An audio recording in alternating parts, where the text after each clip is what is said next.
Hi there. Let's talk about the commonalities across different cities and towns or urban centers in Kenya. Things such as real estate, businesses, amenities around education, religion, and so forth. Let's discuss all those in this video. You are all much welcomed to the Money Daily YouTube channel. My name is Afagza Sifuna. Kenya is a very beautiful country located in the Eastern Africa part of the world. And with a population of over 53 million people, Kenya has 4 cities and hundreds of towns spread across the country. The 4 cities in Kenya are Nairobi City, which is also the capital city of Kenya, Mombasa City, Kisumu City, and the new entrant on the block, Nakuru City. Despite the country of Kenya having very rich diversity, and I'm talking about diversity in the spread of natural resources, diversity in the culture of people, and diversity in the state of urbanization across the country, because we're talking about the country having different states of urbanization and actually a good portion of the country being arid and semi-arid areas, Kenya still has very, very common things across the different cities and towns within the country. And some of the commonalities which I want to talk about are matters relating to real estate, state of businesses, and also social amenities, which I'm going to discuss in details. So, when it comes to real estate, regardless, you are testing real estate, whether you're passionate about having, for example, townhouses, right?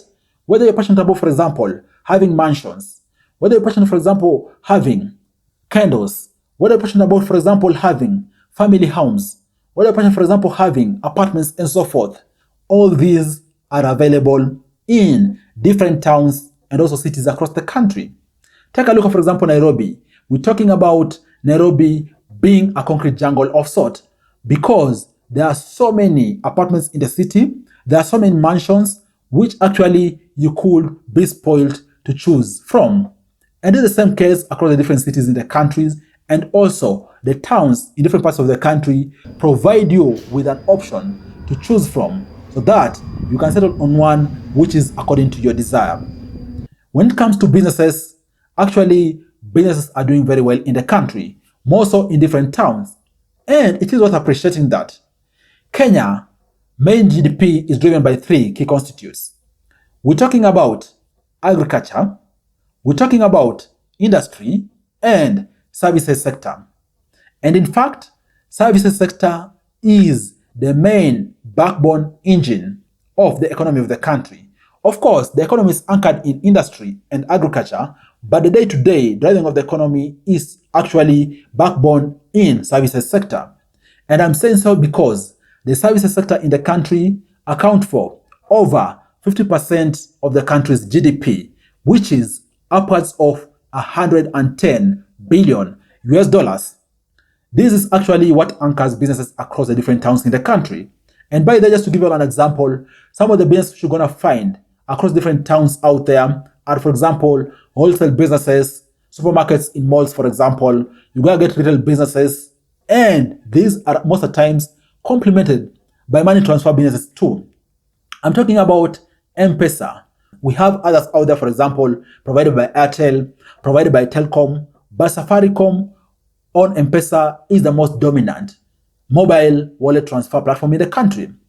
That is actually why it most of the time goes together with retail shops, because it is easily accessible at the residential areas and also within the busy streets of Nairobi and other towns out there.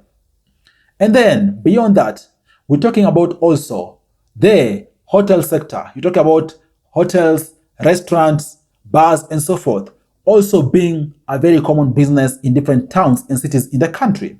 And this is essentially because people want to eat out from time to time, in case someone wants to eat out, for example, near the place they work at, and also people want to indulge in their favorite drinks.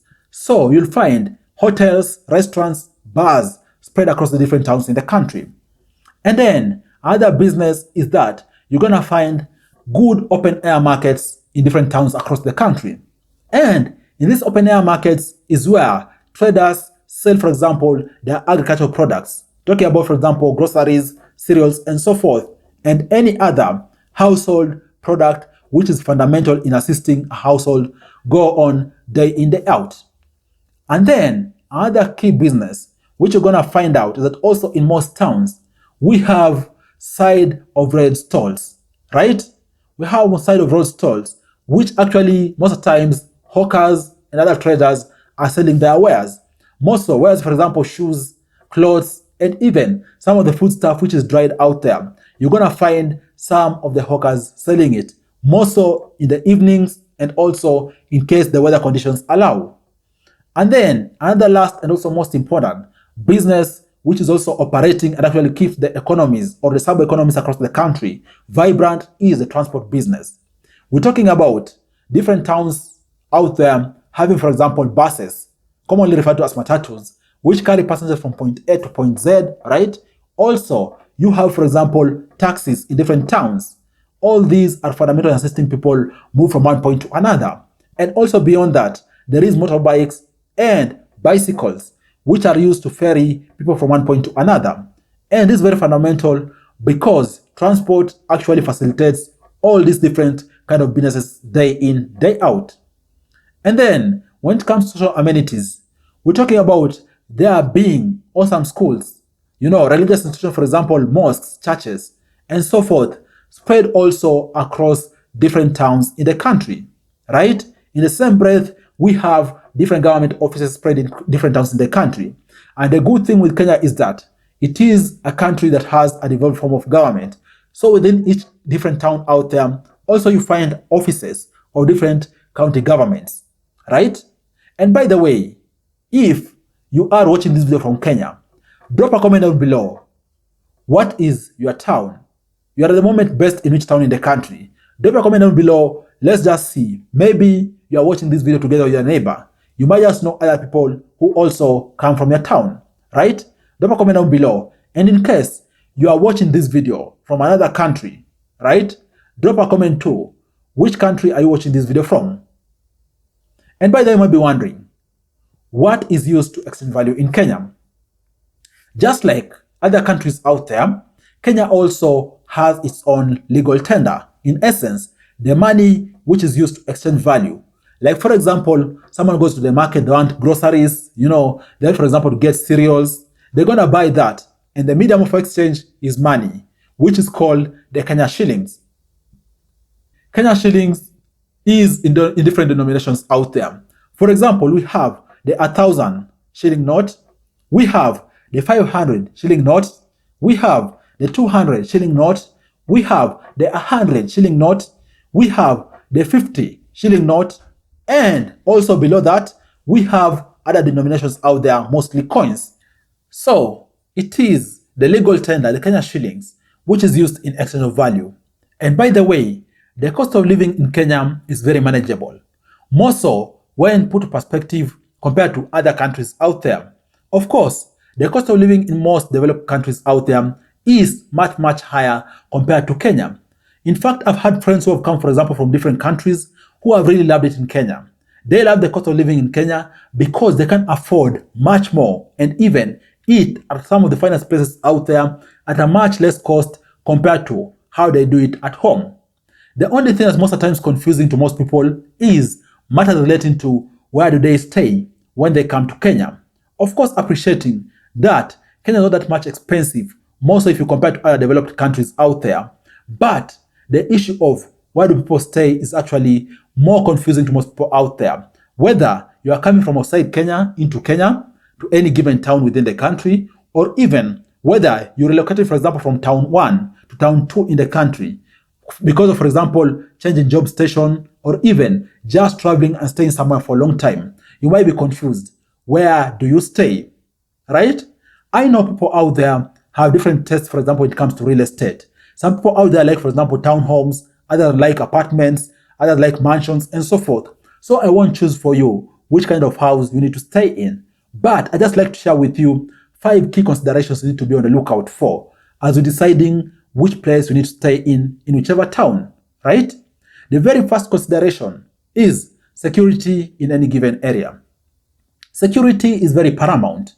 And that's so because no one out there wants to stay in a place which is unsafe, right? Everyone wants to be assured of maximum security because at the end of the day, life is very important. And of course, just like any other cities out there, for example, any other countries out there, also some of the cities and towns in Kenya have some areas which are crime infested. So you need to be on the lookout for those. In case you are hunting for a place to live, be very clear and also just ask which areas of a given town are safe.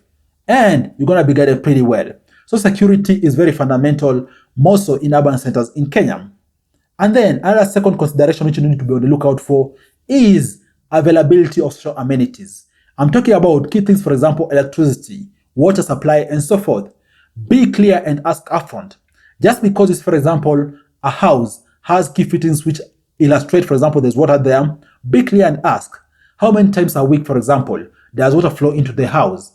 Because it will be good for you, for example, in case you're staying in the house most of the times, for you to have flowing tap water most of the times. So it's good to ask and confirm how many times does water flow into the house. And of course, you might find even it's quite weird. Within a given city or even within a given town, there is variations with regards to how water flows into different houses out there. So ask, and then you're going to settle for a place which you think is favorable for you. Because to give you an example, just take an example of Nairobi city alone. You may discover that those houses out there whereby water flow each and every day of the week, and then there are others where even water flows only 2 days in a week, which is kind of absurd, but it is the reality. Okay? So ask, confirm before you decide in which house exactly you want to settle in. Because at the end of the day, you need to ensure you have water flowing in the house, and also you need to be sure, for example, electricity is very, very stable. And then a third consideration, which you need to be also clear on upfront, and in fact ask, is just be clear with regards to what the cost of housing is. Okay? What is the cost of housing? Of course, there's the rent which you pay, and also there's other service charges. So be clear, ask upfront, and then based on your budget, you're gonna decide which of a house you can move into. And by the way, the rent out there is spread in very, very huge proportions. You could find, for example, in any town out there, rent ranges from, for example, 10,000 per month to even 200,000 per month. And I'm talking in terms of Kenya shillings. So ask upfront, and then you're going to decide which of the housing you need to settle in. And by the way, I was asking about rent, also ask about the service charges. Issues around security charge, if any, issues around garbage, if any, issues around electricity, if any, ask upfront. And then the fourth pointer is that also be keen on proximity to the road network, right? Just because a house is good, it doesn't mean it is the most ideal for you. Maybe you are a very busy person who moves up and down all the time. It will be good for you, for example, to stay near the most robust road network to assist you ensure accessibility is very easy and you'll be on the move each and every time you want to move. Because the more interior you go, mostly in different towns also, the more insecure it gets. So it will be good for you, for example, to stay as close proximity as possible to where there are optimal road networks to assist you move with much ease. And related to that, the fifth key point you need to be on the lookout for is proximity to shopping centers or just open air markets. Of course, if you want to explore the food of different towns out there, be eating fresh things and so forth, it will be good, for example, for you to stay near an urban center or a shopping center. More so in case you're not, for example, growing groceries in your own garden. So be sure you stay near proximity to as close as possible to a shopping center, or even as close as possible to an open air market for you to be able to access different offerings in these different towns. I think those are the 5 key considerations you need to have in mind when you're thinking about settling in any town or city in Kenya. What do you think? Thanks a lot for watching this video. I look forward to share with you other awesome videos next time. Bye bye, and you all take care.